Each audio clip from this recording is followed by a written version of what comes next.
Bismillahirrahmanirrahim. Assalamualaikum warahmatullahi wabarakatuh. Alhamdulillah wassalatu wassalamu ala Rasulillah wa ala alihi wa sahbihi ajma'in.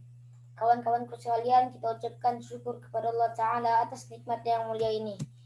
Kali ini Kak Kois akan membahas tentang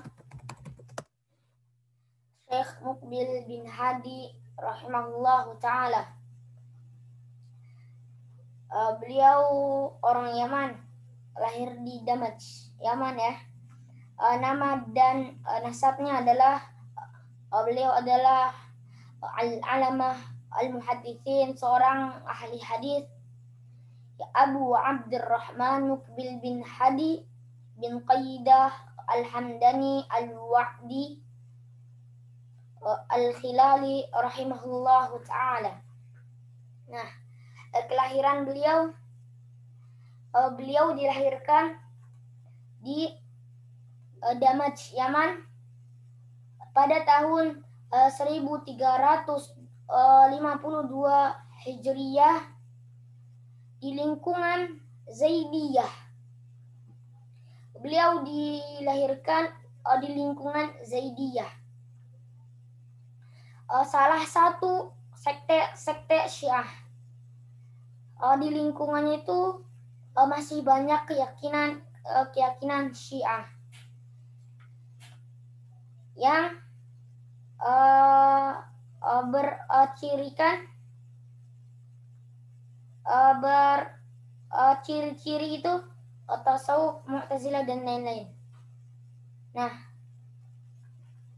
dakwahnya di Yaman atau menyebarkan Islam ini ketika terjadi fitnah kelompok Juhaiman di Masjidil Haram, beliau rahimahullah ta'ala dituduh termasuk kelompoknya.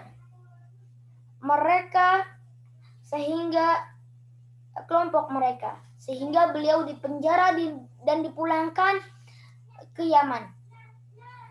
Sesampai beliau di Yaman, beliau mendakwahkan Al-Quran kepada anak-anak di kampungnya dengan dakwah salafiyah, dakwah yang hak, dakwah tauhid. Meskipun begitu banyak rintangan dari orang-orang Syiah,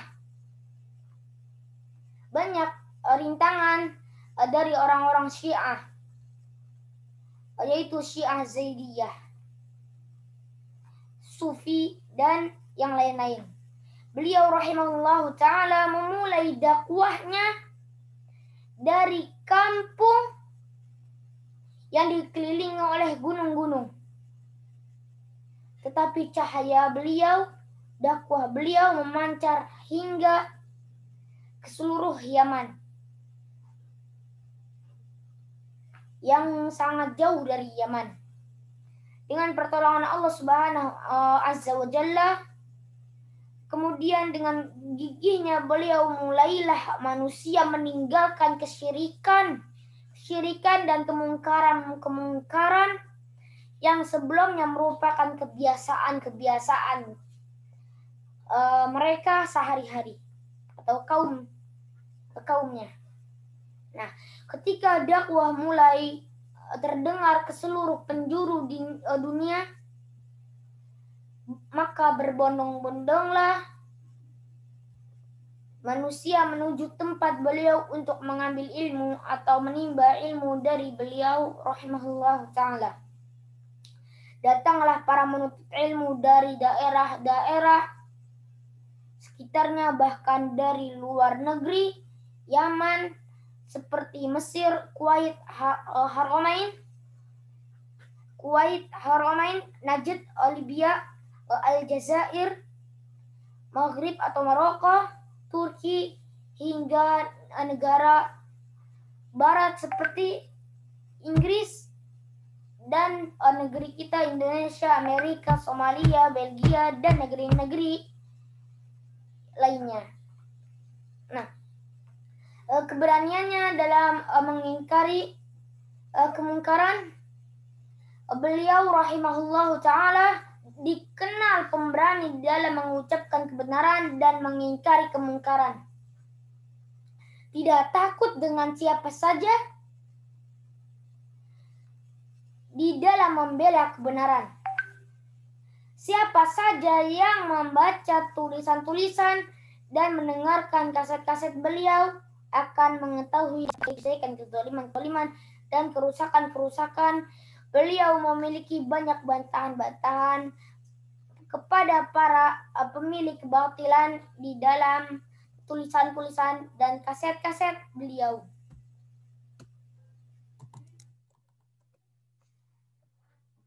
Nah, perhatiannya kepada para penuntut ilmu. Beliau begitu besar perhatiannya kepada para penuntut ilmu. Beliau sangat bersedih jika ada dari para murid-muridnya membutuhkan sesuatu kemudian tidak bisa mendapatkannya. Beliau pernah berkata di dalam majelisnya, beban terberat yang aku hadapi, yang aku rasakan lebih berat daripada menghadapi ahli bid'ah. Dan menulis adalah kebutuhan murid-murid kami. Kesabarannya, beliau memiliki kesabaran yang sulit dicari dibandingkan beliau.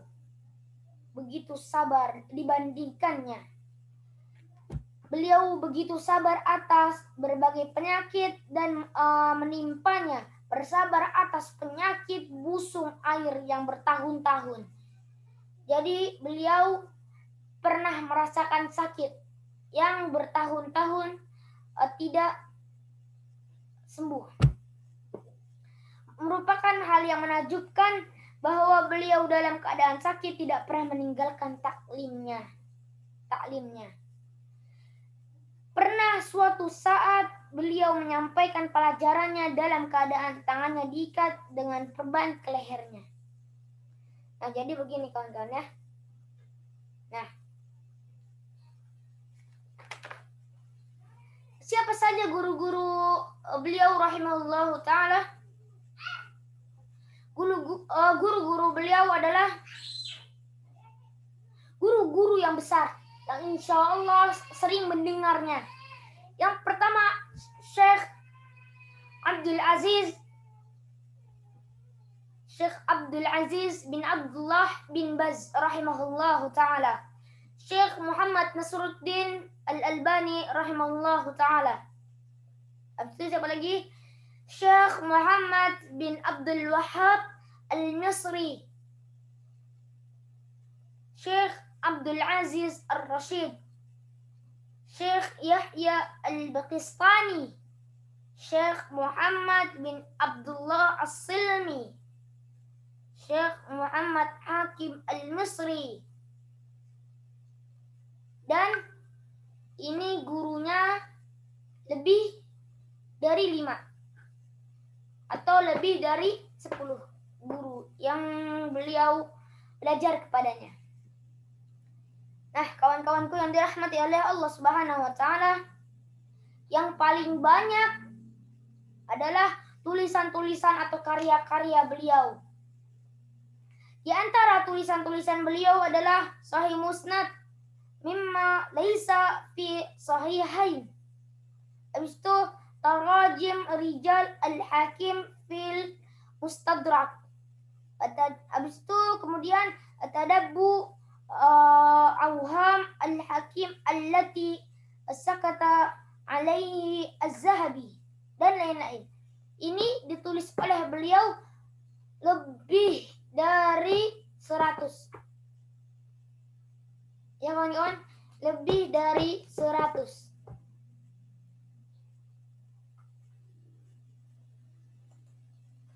Setelah itu, kegigihan dalam mempelajari dan menyampaikan ilmu. Beliau begitu gigih atau semangat dalam mengajarkan ilmu. 1 jam sebelum zuhur beliau mengajarkan kitab Sahih Musnad mimma laisa fi sahihain yang beliau tulis. Setelah itu kitab Jami' Sahih musnad mimma laisa fis sahihain. Sesudah sholat zuhur, beliau mengajarkan tafsir Ibnu Katsir 2 hari sekali bergantian dengan kitab Sahih Musnad min Asbabin Nuzul. Ketika kitab yang akhir ini selesai, beliau ganti dengan kitab Jami' Sahih. Jadilah beliau sehari-hari mengajar tafsir dan sehari-hari mengajari Jami' Sahih. Sebelum zuhur, beliau menelaah pelajaran di rumahnya selama 1/4 jam. Nah, kegigihan dalam berdakwah atau kesemangatan dalam berdakwah beliau Muqbil bin Hadi rahimahullah ta'ala. Beliau begitu gagah dalam berdakwah. Meskipun begitu, padat kesibukannya dalam mengajar dan menulis, beliau arahkan para murid-muridnya dengan mengatakan, janganlah kalian hanya menuntut ilmu dan meninggalkan dakwah. Wajib atas kalian mendakwahkan ilmu yang kalian pelajari. Beliau melakukan perjalanan dakwah di kota-kota, di desa-desa, di gunung-gunung, di lembah-lembah. Nah, beliau mengalami banyak kerintangan dari para musuh-musuhnya seperti Jamaah Ikhwanul Muslimin, Jam'iyah Sufiyah. Nah, dan selain mereka, tetapi beliau tidak pernah surut dalam berdakwah kepada kitab dan sunnah dengan pemahaman para salaf. Ceramah-ceramah dakwah beliau dihadiri oleh jumlah yang sangat besar. Hingga di sebagian tempat ceramah diadakan di tanah lapang karena masjid yang ada tidak mampu memuat jumlah hadirin. Jadi sangat penuh ya, jamaahnya sangat penuh. Beliau memperingatkan manusia dari kesyirikan, kebid'ahan untuk tidak dikerjakan. Beliau ingatkan kaum muslimin agar tidak memberikan loyalitas kepada musuh-musuh Islam dan meninggalkan fitnah hizbiyah yang telah mencerai-beraikan umat. Nah,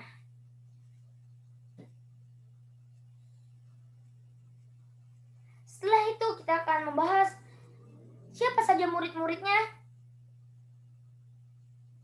Murid-muridnya yang insya Allah ada yang kenal ya. Di antara murid-muridnya adalah Syekh Muhammad bin Abdul Wahhab al-Wasahabi.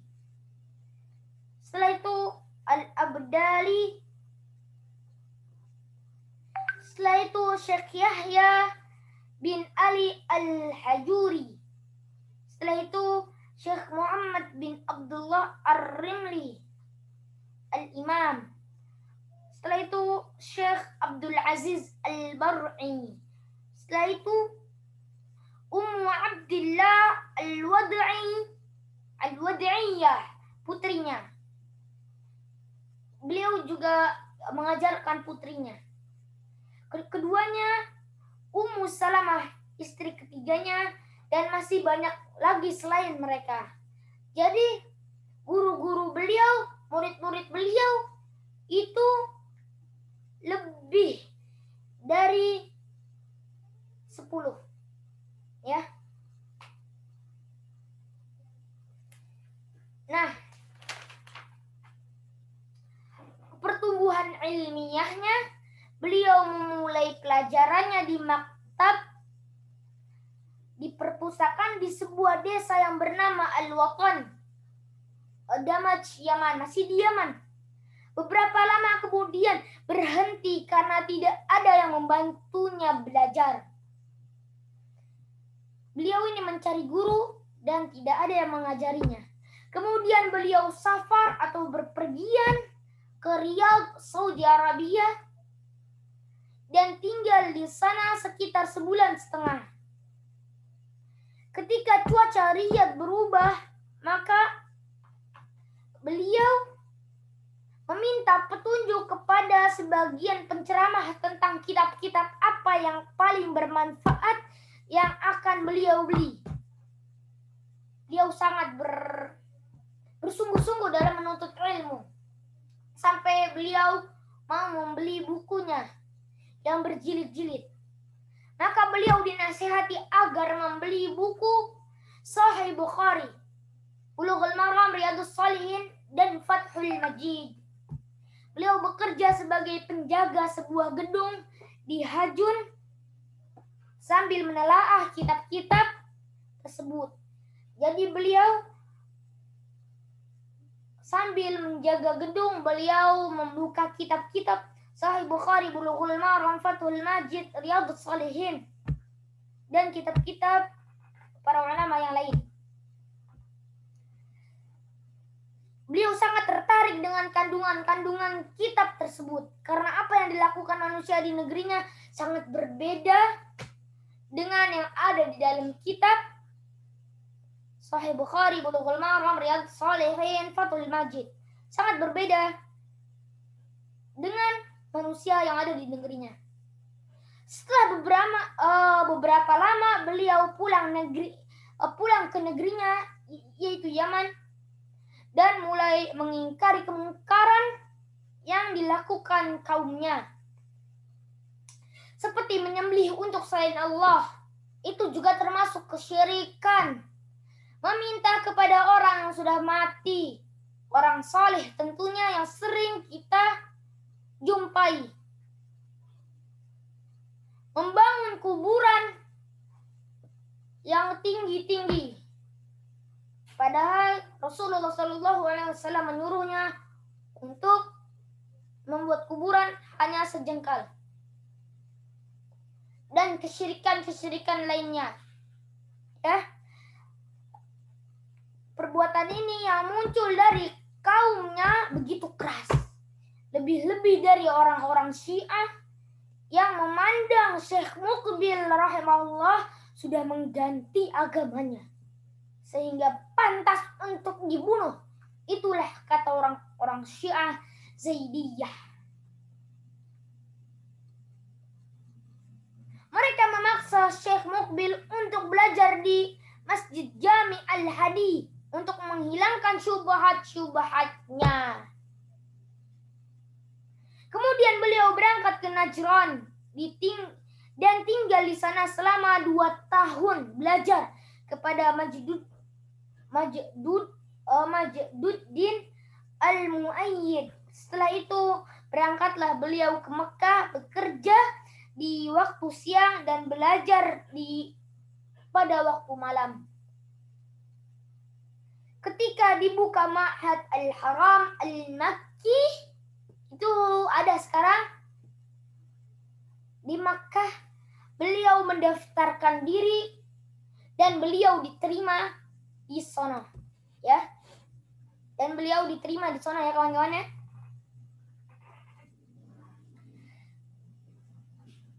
Beliau menyelesaikan pendidikan mutawassithah dan sanawiyah. Kemudian beliau menuju ke Madinah dan masuk ke Universitas Islam Madinah atau UIM. Sekarang ada di Fakultas Dakwah dan Usuluddin dan ilmu agama lainnya.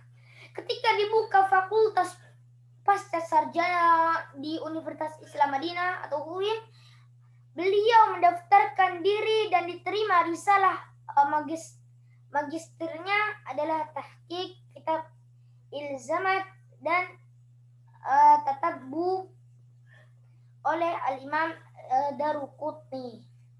Nah, kawan-kawanku yang dirahmati oleh Allah Subhanahu wa taala, kalau kawan-kawanku bersungguh-sungguh untuk belajar menuntut ilmu dan menalaah kitab-kitab para ulama, insya Allah bisa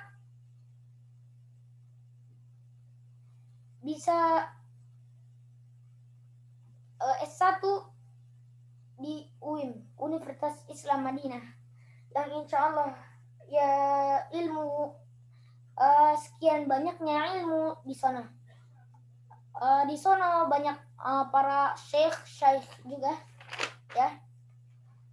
Nah, Kak doakan semoga ada yang mau sekolah di Universitas Islam Madinah. Nah, kawan-kawanku, beliau wafat, Syekh Muqbil bin Hadi Al-Wad'i wafat di Jeddah ya, masih di sekitaran Saudi Arabia pada malam Ahad 1 Jumadil Ula tahun 1422 Hijriyah, dalam usia sekitar 70 tahunnya kawan-kawan, dan dimakamkan di sebelah Syekh Abdul Aziz bin Abdullah bin Baz, di sebelah gurunya, dan dimakamkan di sebelah Syekh Muhammad bin Shalih Al-Utsaimin, dan beliau dimakamkan di dua ulama yang besar ya. Yang pertama Syekh Muhammad bin Shalih Al-Utsaimin, dan yang satunya lagi beliau dimakamkan di sebelah Syekh Abdul Aziz bin Abdullah bin Baz, yang sering kita ketahui namanya Syekh bin Baz rahimahullah ta'ala. Nah, rujukan kitab ini adalah rujukan dari cerita atau kisah Syekh Muqbil bin Hadi rahimahullah ta'ala, yaitu kitab Nubzah Yasirah min Hayati Ahadi A'lamil Jazirah oleh Abu Hammam Muhammad bin Ali bin Ahmad As-Sawmai Al-Ba'idani. Nah, itu rujukan dari kisah singkat, yaitu kisah Syekh Muqbil bin Hadi rahimahullah ta'ala. Nah, kawan-kawanku yang dirahmati Allah Subhanahu wa ta'ala, demikian yang bisa kami sampaikan. Semoga bermanfaat bagi kita semua, baik di dunia maupun di akhirat. Wassalamualaikum warahmatullahi wabarakatuh. Bisa lihat rekamannya di channel Kak Kois, dan bisa lihat rekamannya di Instagram Kak Kois. Ini Kak Kois Official. Wassalamualaikum warahmatullahi wabarakatuh.